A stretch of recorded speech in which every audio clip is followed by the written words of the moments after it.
Fire remains estimated at 14,117 acres with 55% containment.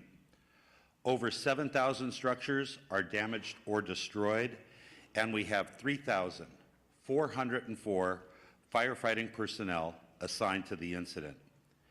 60% of our damage inspections for the Eaton fire are completed.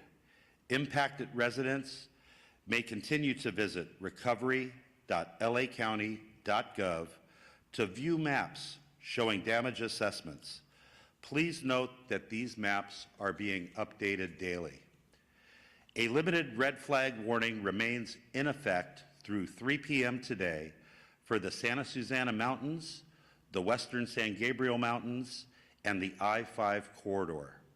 We look forward to the weather conditions returning to normal this evening. However, a moderate red flag event is predicted for this coming Monday and Tuesday.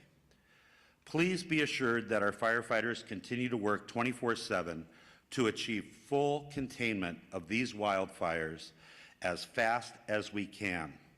We continue to plan for the repopulation of evacuated areas when safe. The repopulation of residents in the evacuation order areas will not occur for at least one more week for the areas that are deemed safe. So when I say one more week, that does not include the entire evacuation order area. We're doing our best as we know that this is a challenge for our residents. Today, we are focused on efforts to reset department staffing to ensure our personnel get the much needed and overdue rest and recovery they require after being at work and on the line for the last 8 to 9 days straight without a break. I'm also mindful that many of our firefighters will continue to be assigned to these ongoing incidents, working side by side with fellow first responders. Yesterday, the Los Angeles County Fire Department made good progress towards partnering with a reputable 501c3 that will be able to accept cash, checks, and electronic donations for the Los Angeles County Fire Department. I ask interested donors to be patient as we finalize our donation process, and I thank you for wanting to support our brave Los Angeles County Fire Department firefighters. I would now like to introduce Jerry Magana, Deputy Incident Commander, CalFire Incident Management Team 2. Thank you, Chief.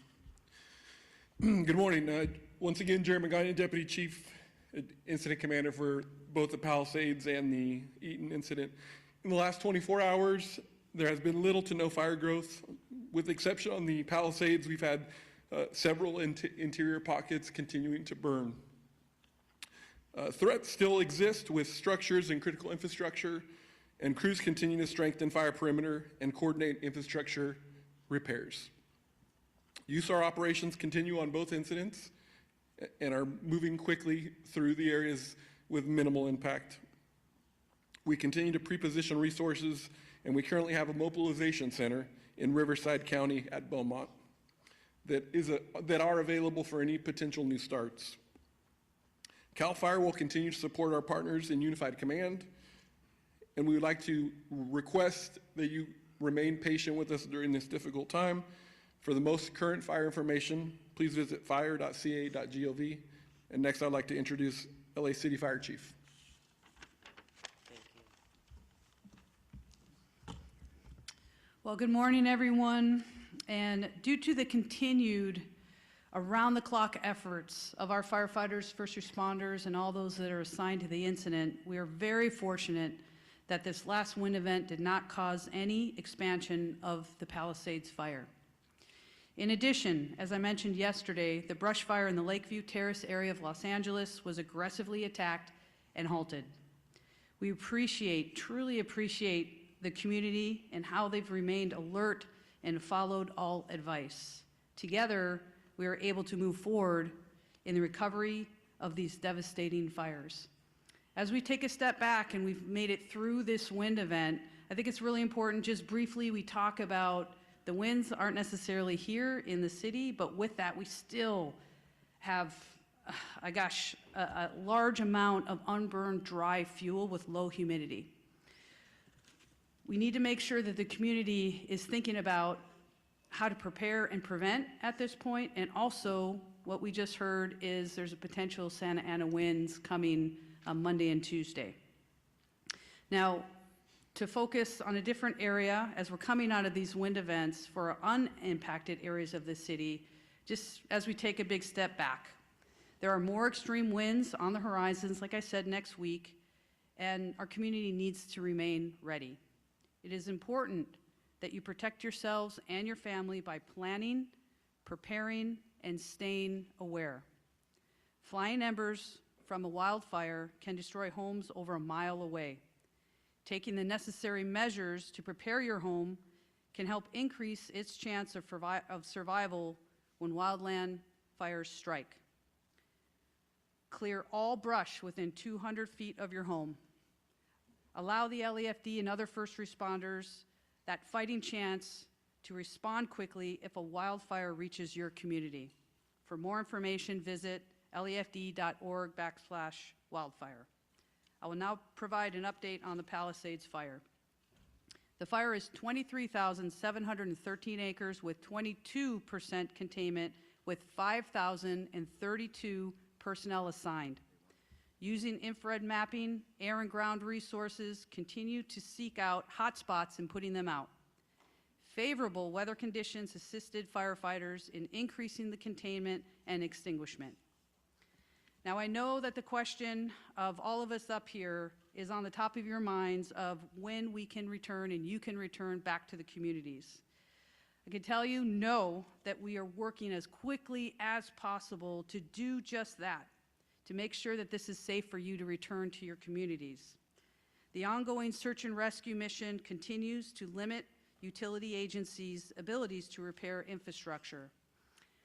I can tell you the entire city family is working collaboratively to get you back into your homes and communities as soon and as safely as possible. I just want to give you one small example of this. Yesterday, our hazmat teams from across the state worked tirelessly for the purpose of ensuring that when the evacuation orders are lifted, our community members can rest assured that their homes have been scanned and screened and cleared of any dangerous chemicals. This will take time. So, when we ask you to remain patient, know that together we are working around the clock to get you back to your homes and to the community. With that, I would now like to introduce Sheriff Luna. Good morning, Robert Luna, Sheriff of Los Angeles County. Personnel deployment, it remains about the same. We've have about 1,300 deputies to both incidences, both at the Eaton Fire and Palisades Fire. We have about 220 California Highway Patrol officers.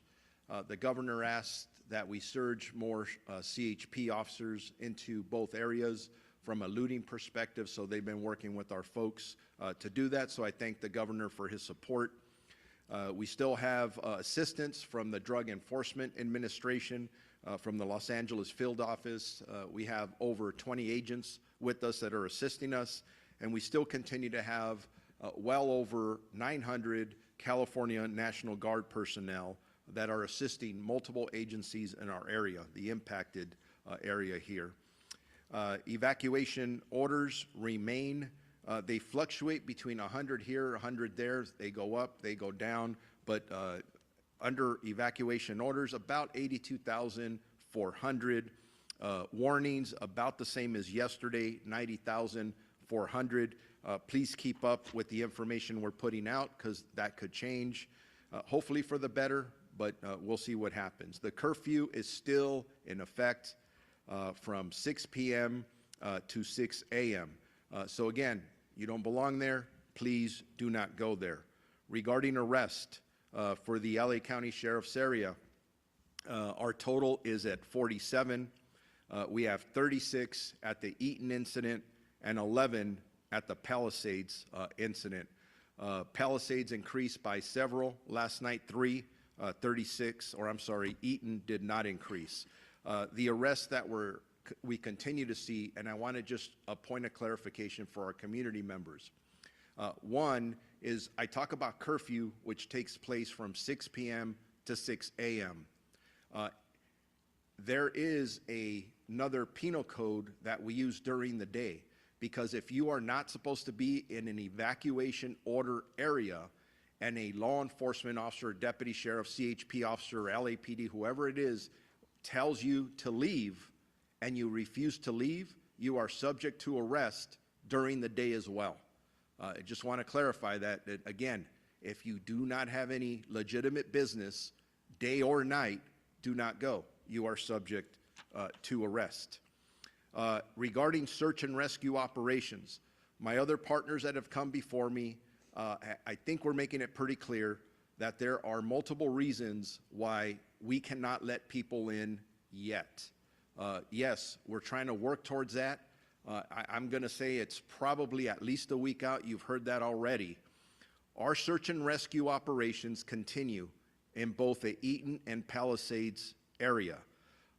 Searches are continuing, and we still have a variety of work and structures to go through. But even as we're going through some of these grids, there are areas that we are holding because we believe there may be deceased victims there. We have to hold for the right time and the right resources to process the scene correctly, and that's going to take a little while. Please be patient with us. We know people want to get back into their neighborhoods, but we're talking about people who have passed, and that's not always a good thing to talk about. In regards to deaths, unfortunately, we did go up by 2 yesterday, one in the Eaton area and one in the Palisades area, and we continue to work with multiple partners, not only in the recovery of remains, but then ultimately the notification or identification of the deceased, and then the notification to the next of kin with our partners at the Los Angeles County Medical Examiner's Office. Regarding missing persons, there have been a total of 43 missing person reports taken in these incidences. Thank God 12 of them have been found to be safe. That's an increase of 7 more that were safely found, but that we do have 31 active missing persons reported, 24 in the Eaton area. That is an increase of 4 from yesterday, 7 in the Palisades area, which is an increase of 1 from yesterday. As I conclude, if you have any questions about updated either evacuation orders or warnings, road closures, please go to lacounty.gov/emergency. I will now introduce the Chief of Police for the Los Angeles Police Department, Jim McDonald. Thank you, Sheriff. Good morning. Over the last week, the magnitude of this disaster has come into focus. I remained humbled by the scope of the destruction, but also amazed by the countless acts of kindness I've witnessed and the heroic act undertaken by so many. We'll continue to remain committed to protecting lives and property and remain focused on keeping the public safe. As all stakeholders continue to work to make evacuation zones safe for repopulation, please know that LAPD remains on tactical alert and will continue to dedicate whatever resources are necessary to keep everyone safe. For the upcoming 24-hour period, LAPD will continue to deploy approximately 600 officers to the impacted areas, with support from the Los Angeles Airport Police, Port Police, and the National Guard, who provided approximately 600 soldiers assigned to the Palisades incident. We're very grateful for their support. Also joining our efforts, the California Highway Patrol sent additional officers to the Palisades area, and these contributions are important as they free up LAPD officers to stay focused on crime suppression and investigations. We've deployed volunteers from Team Rubicon who are answering questions at checkpoints and are easily identifiable by the gray T-shirts. I want to thank our LAPD officers and our partner agencies for their ongoing support in keeping our community safe. On the missing persons front, we continue to dedicate resources to all reports of missing persons. As of this morning, we have 38 reported missing. 30 of those have been found safe, 3 have most likely been found deceased, and 5 remain missing. We have no new fire area-related arrests or notable arrests within this last 24-hour period. If you notice anything suspicious or potentially connected to these incidents, please report it immediately. You can do so anonymously through Crime Stoppers or by calling Los Angeles Crime Stoppers at 800-222-TIPS or by visiting lacrimestoppers.org. In closing, I know that for so many, the events of the last few days have been life-altering.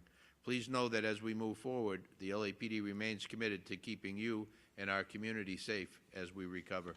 Thank you. I'd like to introduce now U.S. Environmental Protection Agency Incident Commander Tara Fitzgerald. Thank you. Good morning. I'm Tara Fitzgerald. I'm with the United States Environmental Protection Agency. The U.S. EPA has been tasked by FEMA to conduct Phase 1 household hazardous materials removal in the burn footprints. We are beginning this work today. We have personnel on the ground in both the Eaton and Palisades footprints conducting assessments. We're working closely with state and local agencies to conduct this work, and the initial phase of household hazardous materials includes removal of the most immediate risk to public health and workers returning to work within the burn footprint. That includes things like pesticides, batteries, including the risk of damaged lithium-ion batteries, fuel, and other things that would normally go to a household hazardous waste management landfill. Again, we are working quickly to ramp up and look forward to being able to support this recovery effort. Next up is LA County Public Works Director Mark Pistrella. Good morning, everyone. And again, my heart goes out to the residents of both fire areas within the city and the Altadena area.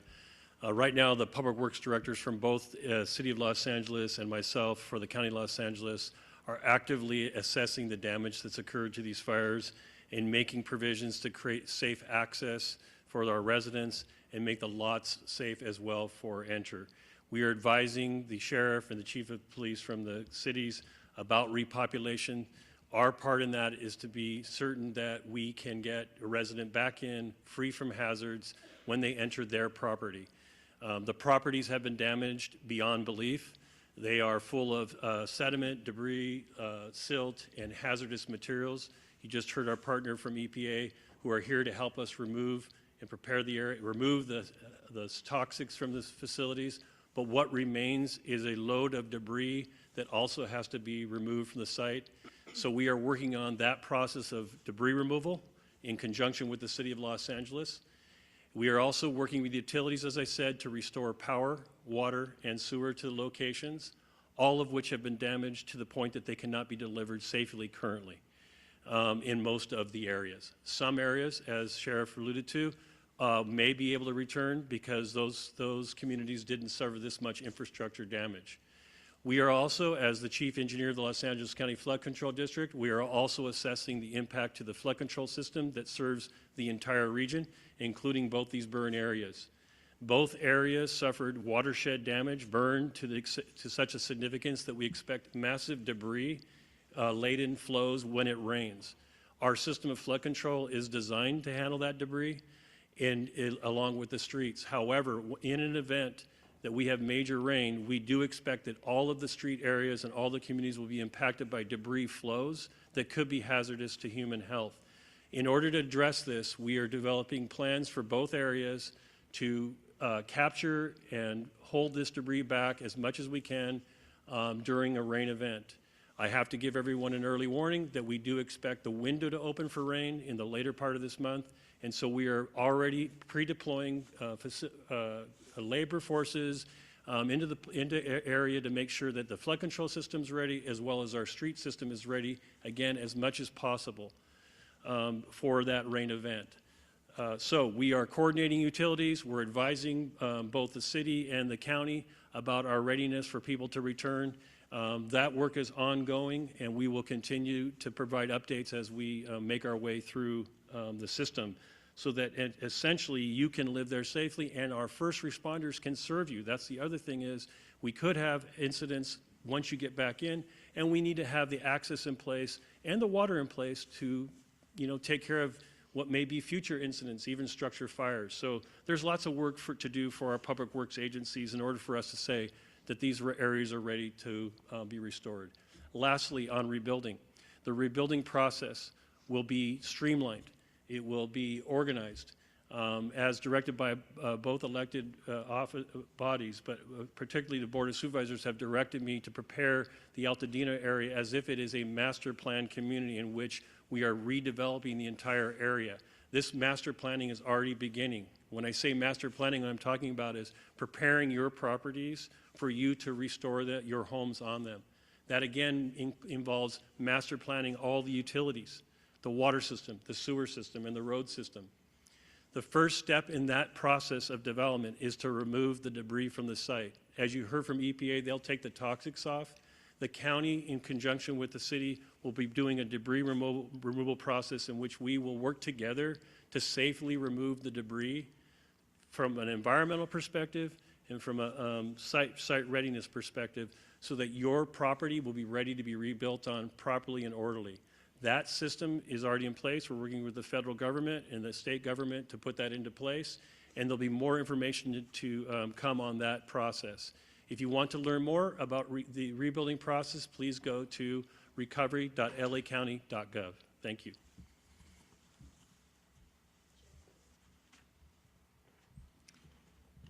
Good morning. I'm LA County Supervisor Catherine Barger and Chair of the Board. Yesterday, I visited Altamed Clinic in East Washington in Pasadena. Just overlooking Eaton Canyon, this building was one of the first lost in last week's fire. The Altamed Clinic is right next door to a skilled nursing facility, the same one that I'm sure we all watched that was evacuated because there were elderly residents and they were being wheeled down the street while embers blew past the building as it burned. Visiting with Altamed team was a stark reminder that our communities lost more than just their homes. They lost their businesses, their communities, and their access to health care. Despite the lingering destruction, Altamed is already planning to return and provide services to the neighborhood. I left my visit full of hope that not only will our residents rebuild, but the full community will return around them. This morning on Lake Avenue next to the grocery outlet, a large sign stands saying, "Altadena strong, we will rebuild." I know there's been a lot of confusion and unanswered questions about why people can't return to their properties. I want to make sure that everyone knows what goes into safely repopulating an area. It is important for all residents returning to their properties to do so safely. That is why Incident Command has been messaging precautions that need to be taken. We cannot allow residents to continually be frustrated every day without a timeline. They deserve these answers. And I am pushing the Unified Command to be swift and clear with the community. We've also installed signs across the roads leading into the impacted areas to educate residents on the risk. We will also be equipping our residents with tools to return safely, which means gloves, eye goggles, to make sure that when they are on the site, they are protected. As residents repopulate the area, debris cleaning kits will be made available to give residents everything they need to safely sift through their debris and look for valuables. I'm also asking the Department of Mental Health to be on the ground with community members to assist them with the emotional load of reentering. As we consider all the components of debris removal, I wanted to briefly mention mudslides because they are always a risk after a major fire event. The county is fully committed to bracing for these additional weather forecasts. We will take all necessary steps to prepare Altadena and look out for our residents. I and our entire county are dedicated to proactively identifying and addressing the needs of our residents and keeping them safe in the process. I make you that promise. With that, I'd like to introduce LA City Mayor Karen Bass. Thank you, Supervisor. Good morning. I don't believe that we could thank our first responders enough. The firefighters, the police officers have been working 24 hours a day, 7 days a week through this emergency. We have to make sure that we can continue to help them, and so I will reiterate, as I've said the last couple of days, if you're in an area where you're not supposed to be, please leave. If you're in an area that is still facing a warning, please get ready to leave now and consider leaving early. I am hoping that as the winds subside, that we can see a light at the end of the tunnel and that individuals can get their life back on track to recover and to rebuild. Yesterday, I was at the Disaster Recovery Center.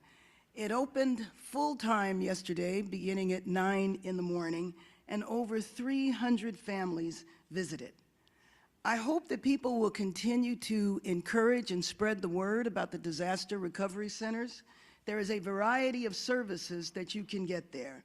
Short-term financial and housing relief for evacuees, driver's license, California IDs replaced. FEMA and SBA are there to assist businesses, and I'm extending the deadline to file city business taxes from the end of February to the end of March.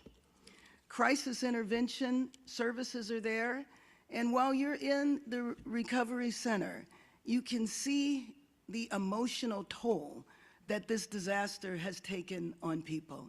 As I spoke to people who had lost their homes or who were not sure the status of their homes, missing pets, the toll you can see mounting on them. But what was hopeful was the fact that there were services there to take care of them. There are mental health and other social services that are there. I was also encouraged that there were a number of people sitting at the city services tables who were ready to rebuild. The executive orders that were put in place are already being implemented. City departments were there. Building and Safety, Department of Water and Power are there on site. And I want to thank the incredible work of many nonprofits. Of course, the American Red Cross, Team Rubicon, Habitat for Humanity, an organization that actor Sean Penn created called CORE to help people get housed as soon as possible. And then yesterday we received an important announcement from our insurance commissioner, Ricardo Lara, that State Farm Insurance will offer renewals to affected policyholders. This is extremely important because we know in some of the affected areas, insurance companies were already pulling out. And the fact that State Farm is not going to do that, I think is very encouraging. So the Disaster Assistance Center is located at the UCLA Research Park, which is on the corner of Pico and Overland. It's open from 9 a.m. until 8 p.m., 7 days per week. And please, please, please spread the word so that people know that those services are available. And as always, if any Angelino has any questions about assistance, recovery, or how we might move forward from this crisis, please visit lacity.gov. It's now a one-stop shop for assistance for those impacted and a place to help Angelinos find ways to get involved. And I think the involvement of Angelinos has been so impressive, people going out of their way to assist others. Yesterday, I met an optometrist who was replacing glasses for free for people who had lost their glasses who were in a shelter nearby. And we know that people are stepping up around the world to support Angelinos. LA's sister city, Busan in South Korea, pledged to donate more than $100,000 to support our recovery efforts. Japan also contributed to the Red Cross. YouTube and Google are contributing $50 million to organizations providing immediate relief in LA. The California Community Foundation's Wildlife Recovery Fund has received more than $24 million, with the first grants being distributed tomorrow. Those donations are from more than 23,000 donors. I want to make sure that people know the website, calfund.org, calfund.org. We're concerned, as has been mentioned in previous press conferences, that there's a number of sites that are fake, and we want to make sure that people give to the correct site, calfund.org.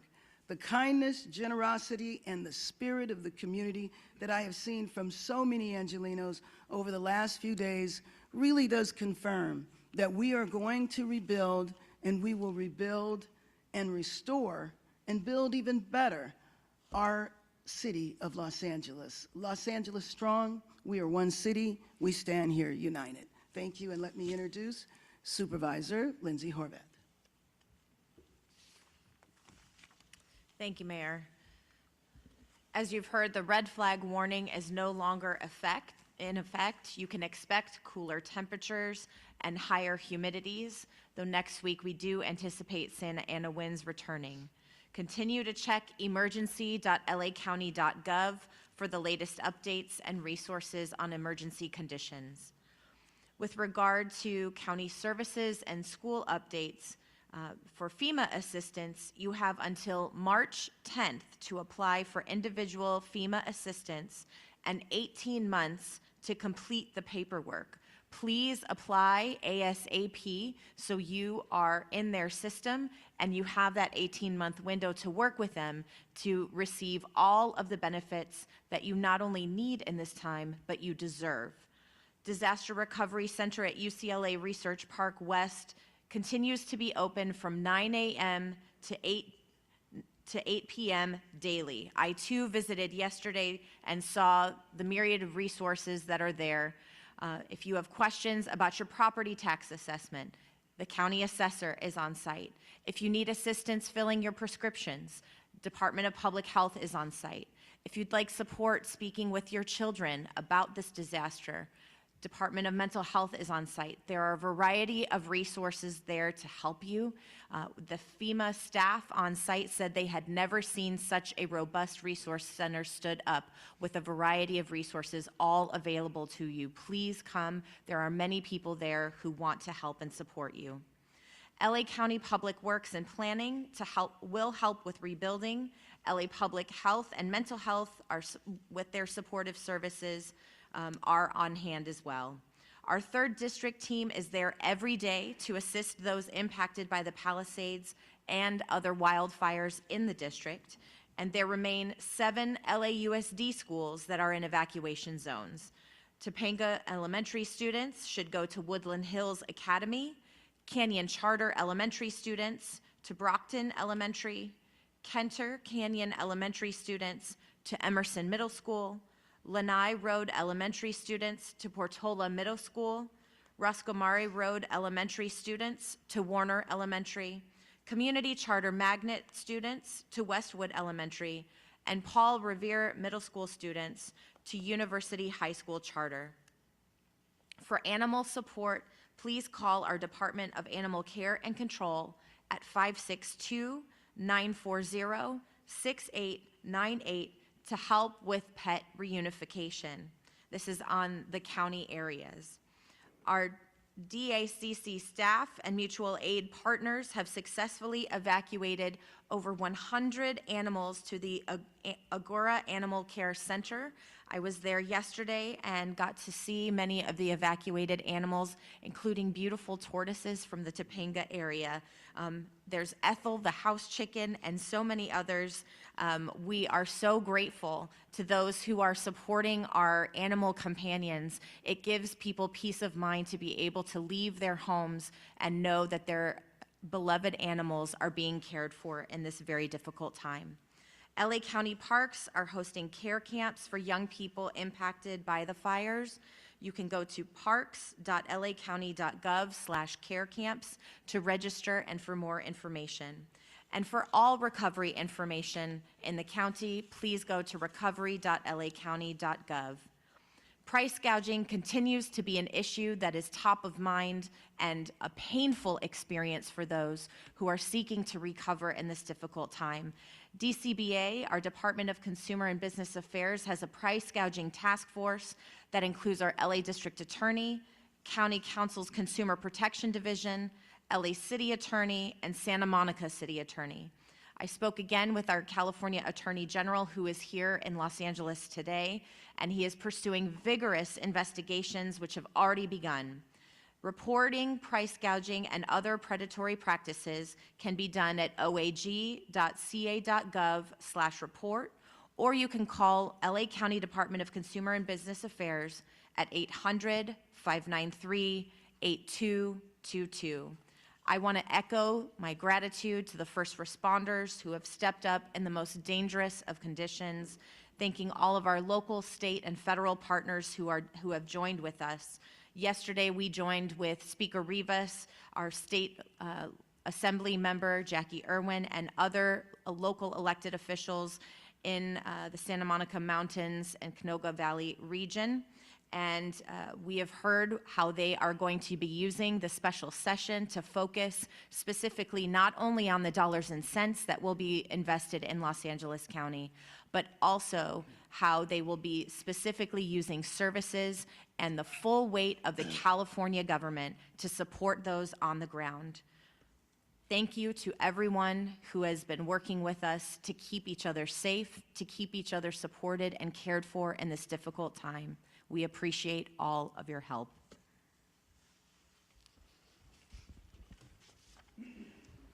Helen Chavez Garcia, Communication Director for Chair Catherine Barger.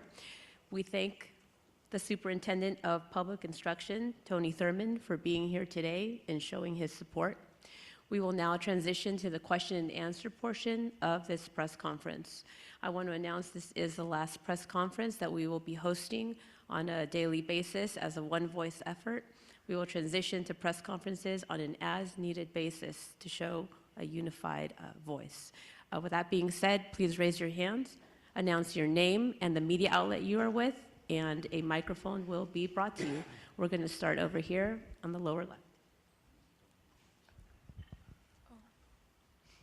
Hi, Grace Tui, Los Angeles Times. We had heard about a landslide or a hillside collapse in the Palisades fire area and was hoping to get some details about that incident, what might have caused it, and if we're concerned that that might be an issue moving forward in either of the fires, obviously before rains even come. I know you guys were talking about rains. Thank you for your question. Mark Pastrella, Director of Public Works, LA County. In a joint effort, the City of Los Angeles and the County of Los Angeles, including the LA County Flood Control District, has been assessing the watershed areas, including geology, soils, and water conditions in both watersheds that have been burned.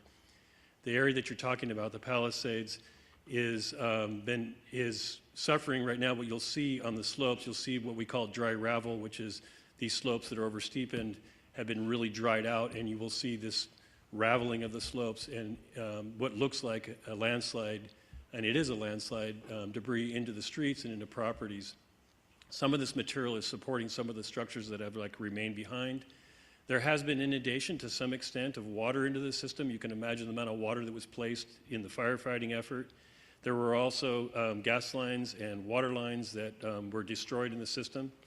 I can speak for our LA County waterworks system in the Malibu area, where we have assessed our system and got all of those, cut water off where we didn't need it leaking all over the street. We did that for two reasons. One is because we wanted to maintain a water pressure in the system and not lose it to properties, but also in anticipation that it could grease the wheel of landslides. One of the other areas that residents may be noticing is the Topanga, the lower Topanga area. We're having a significant amount of this dry ravel condition in that area as well. We're working in consultation and side by side with Caltrans to maintain those slopes so that we can continue to have access into the area.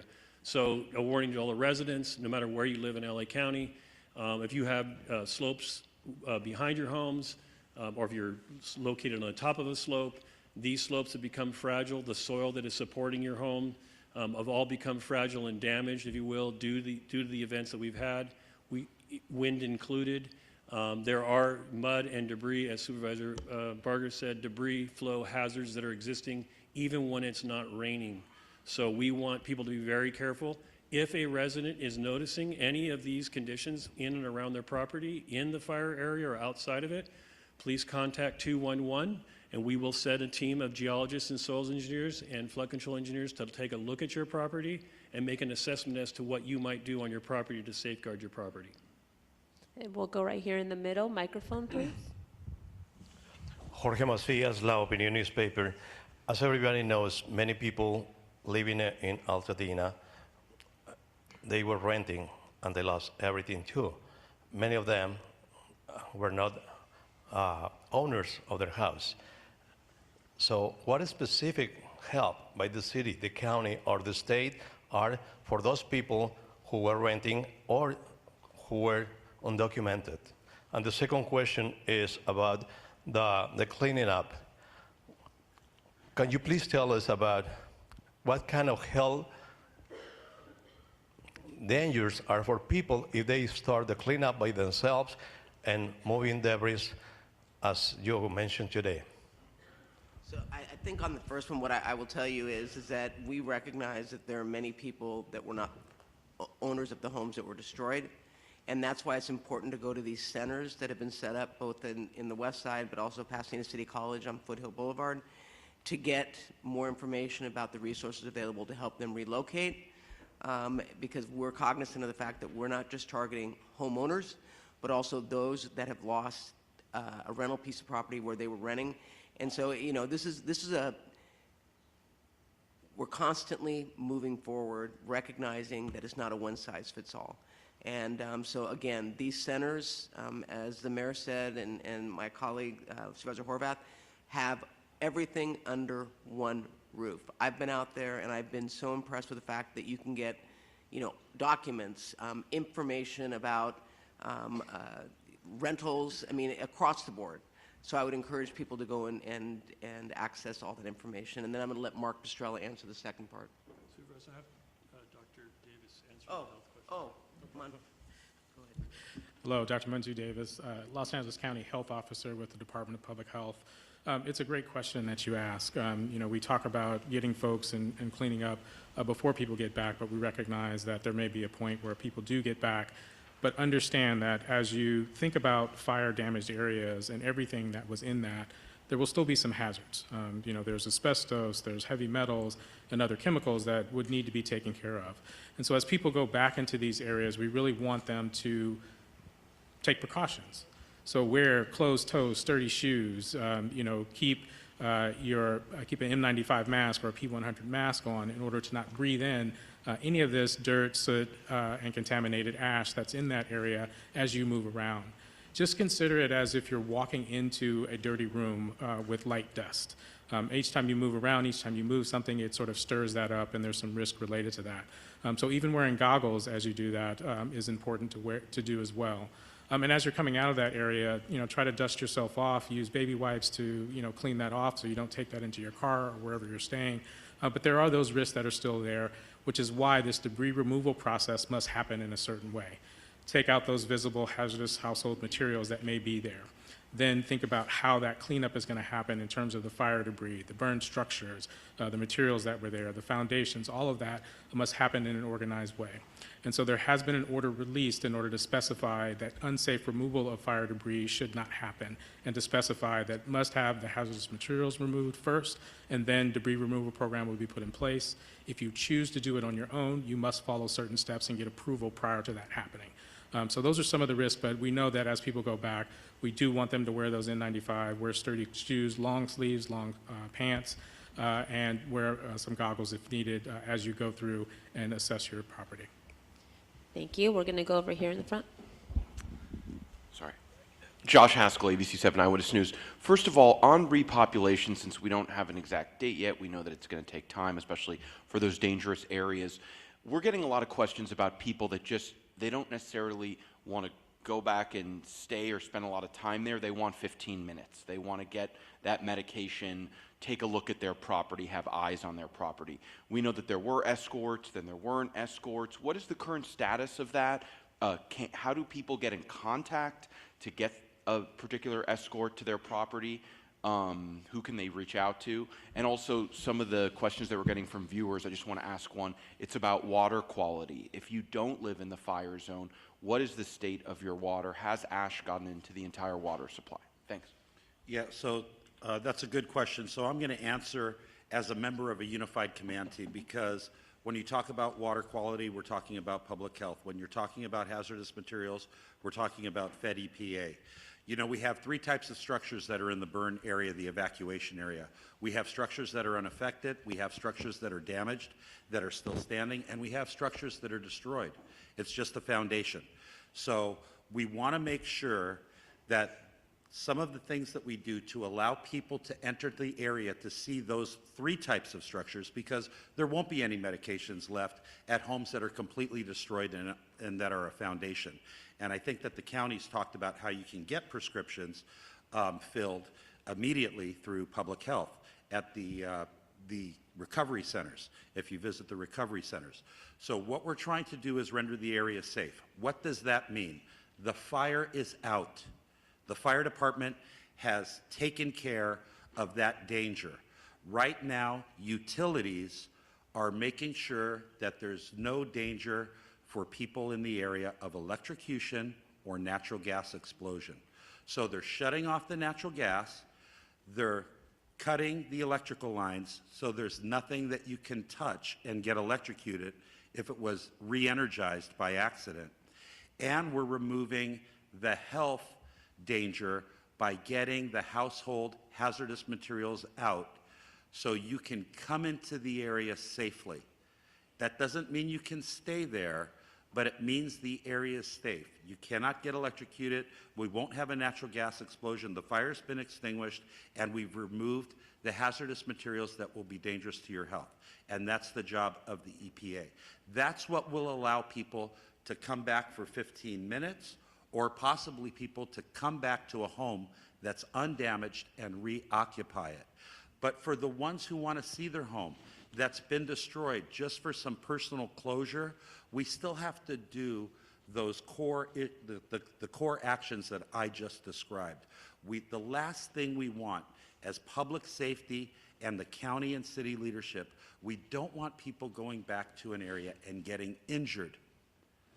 But we're doing it just as quickly as possible because we know that there's a lot of conversation about when can I come back. They want a date. We don't have a date, but we're trying to render the area safe. But Tony, if your house is still standing and repopulation doesn't happen for a week or two, will you have a chance to go back for 15 minutes? And do we know when? Escorts? Yeah, you know that Police Chief McDonald talked about that, and they tried to get people up into the area, and it became they couldn't do it because it was untenable. There were so many cars. It took so many officers to let you come in for 15 minutes. But if you need eyeglasses, if you need medications, if you need insurance documents, please go to those community recovery centers because we have people there that can get you all of those things you need for your subsistence for the next week. But we just don't want anybody to come in and for it to not be safe. But I want to allow people to reoccupy homes that were not destroyed or damaged. That is our priority. Thank you. You asked about water quality, and so what I would have residents do anywhere in LA County is go to Water for LA, spelled out, water, WATERFORLA, look up who your water agency is, because we have over 200 water retailers in LA County, so there's specific conditions depending on which water retailer you have. Or you can look at your utility bill and see who serves your water. Go to the website or call the number for your local water agency. They will have it posted specifically whether or not your water for your house is clean for drinking, bathing, or any of those things you asked about.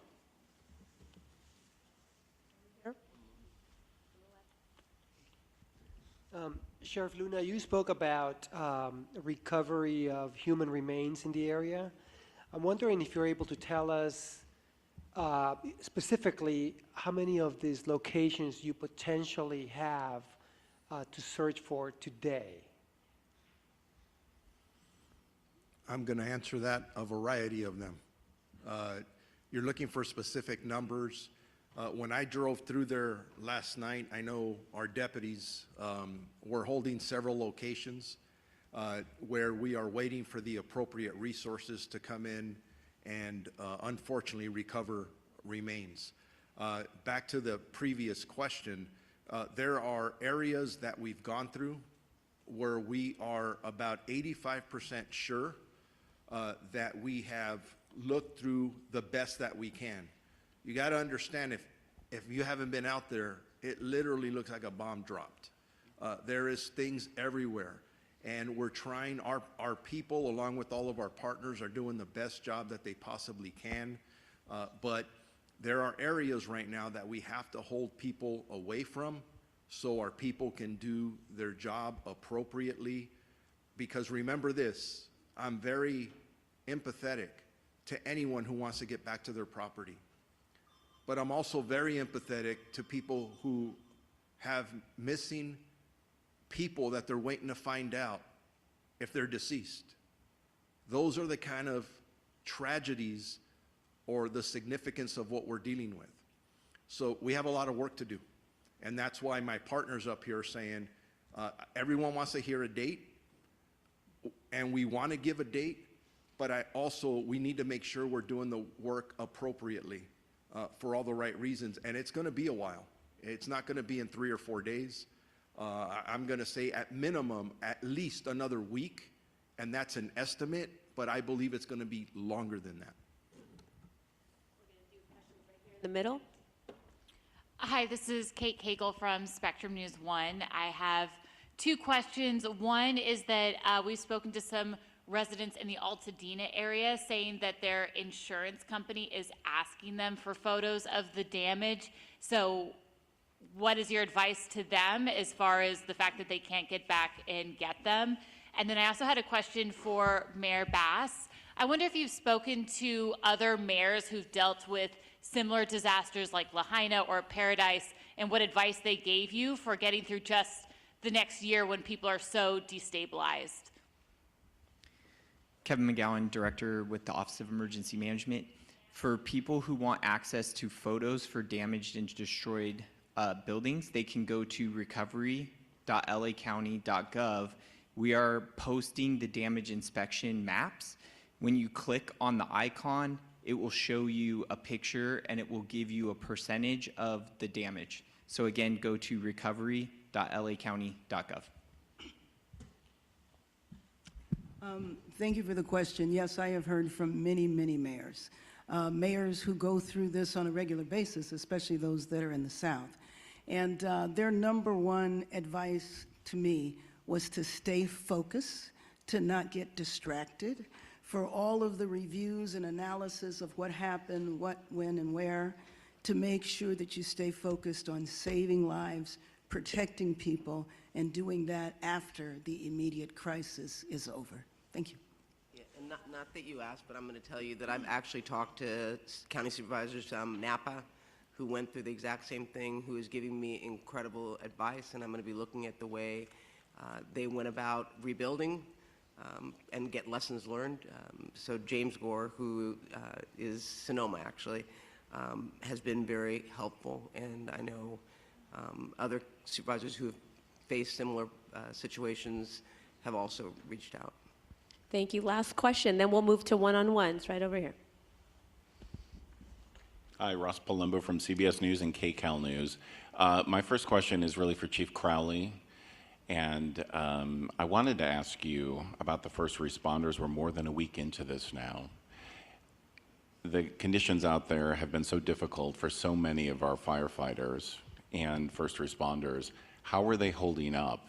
And what are they telling you? And what can you and the public really do to help them at this point? Thank you so much for that question. That means a lot to all of us that have responded to this incident. And we also feel right there with the communities in step. Our first responders, from that very moment when they were called to duty, did their jobs. I've had the opportunity to spend some significant time with our firefighters who are on the line. We visited the local fire stations. We visited the command post. Our firefighters are doing an incredible job. And they have so many feelings just like the community does. I tell you, our firefighters, first responders, everybody that's involved with this, the amount of love and outpour and support from across the world all the way down to the absolute community members that were negatively impacted and really heavily impacted by this, they feel that love and support. Specifically to our 20 engines that are still actively engaged in Palisades, they've been there since day one. Spoken to a number of them as well, and they are working hard. They're going to continue to focus on our mission with everybody else here. And in the end, I tell you, I've said it multiple times, I'm going to continue to say it, that as their chief, I'm extremely proud of the work that our people did and continue to do and will continue to do well into the future in the many years to come. Thank you. Thank you. That's the end of our press conference. For one-on-one requests, please approach the front. Spanish, if you want a Spanish interview, please assemble over here. To my right, we will do a press gaggle. We have 2 Spanish representatives from each of the different fire departments.